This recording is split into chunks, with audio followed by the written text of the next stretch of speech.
I read the following in the depths of humility.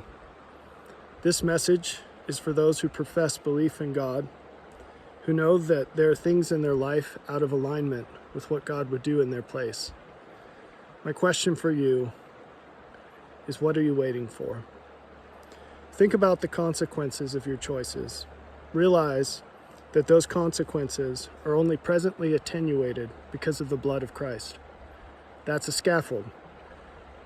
It's meant to come off, and it will come off one day, whether you like it or not. You will face greater and greater consequences. I know, because I've already walked through what awaits you. I've willingly walked into what Jesus offers all, and you still have the choice to do the same. You can only overcome what he has overcome if you come to him so that he can teach you how to do it. Do it today. If you choose not to do so, or you do so with only small effort, they will come upon you before you're prepared to face them. I know the price of comfort in his presence. I know what it's like to not be able to look him in the eyes. And I know what it's like to feel more peace, joy, and intimacy with him than anyone, even yourself.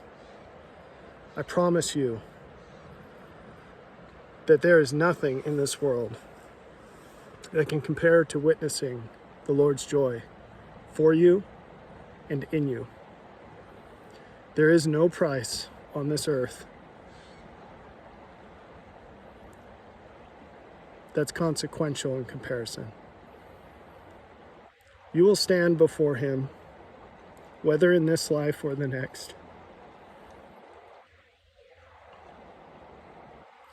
If you have not prepared for that day, I will tell you what it will be like.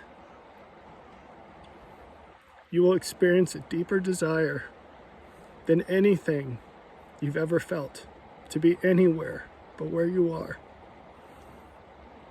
The pain and sorrow and guilt you feel then will make everything negative you've ever experienced or even contemplated seem like nothing in comparison.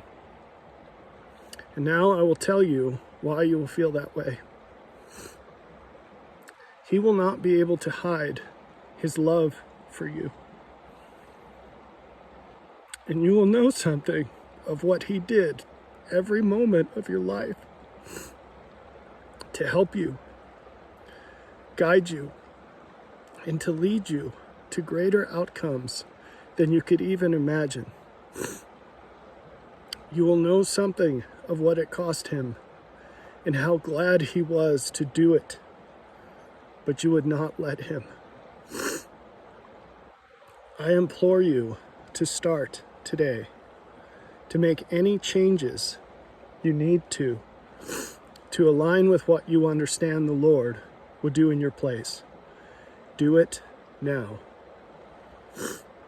Don't do it out of fear. Don't do it out of guilt.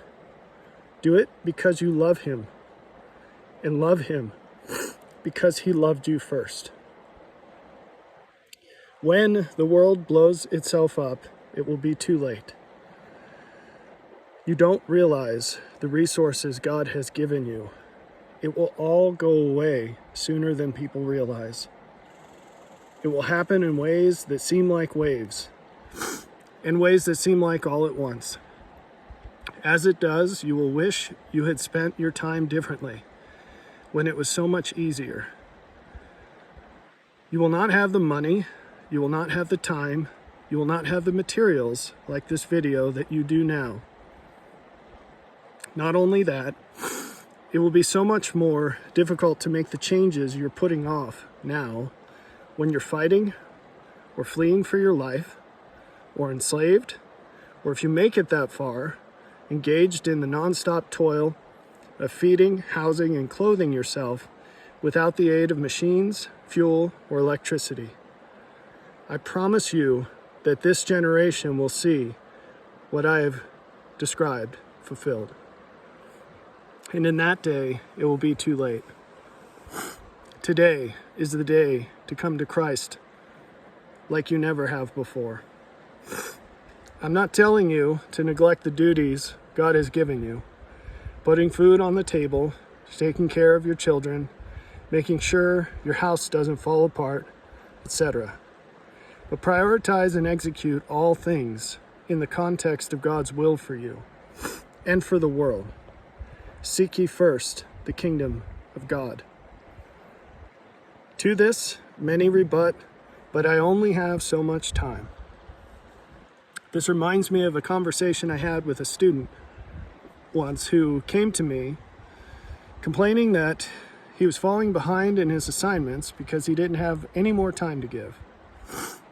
I looked him in the eyes and I said, how many hours a week do you spend playing video games and hanging out with your friends?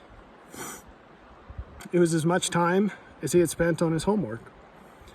I said, until that number is 0, don't complain about having no time. You have plenty of time. You're just choosing to spend it on other things. If you treat God like a hobby, you have no promise.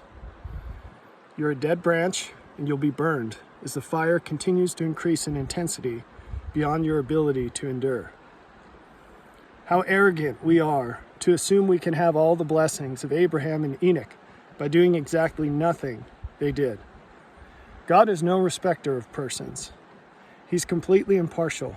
He operates by cause and effect, otherwise known as eternal law, otherwise known as the new and everlasting covenant.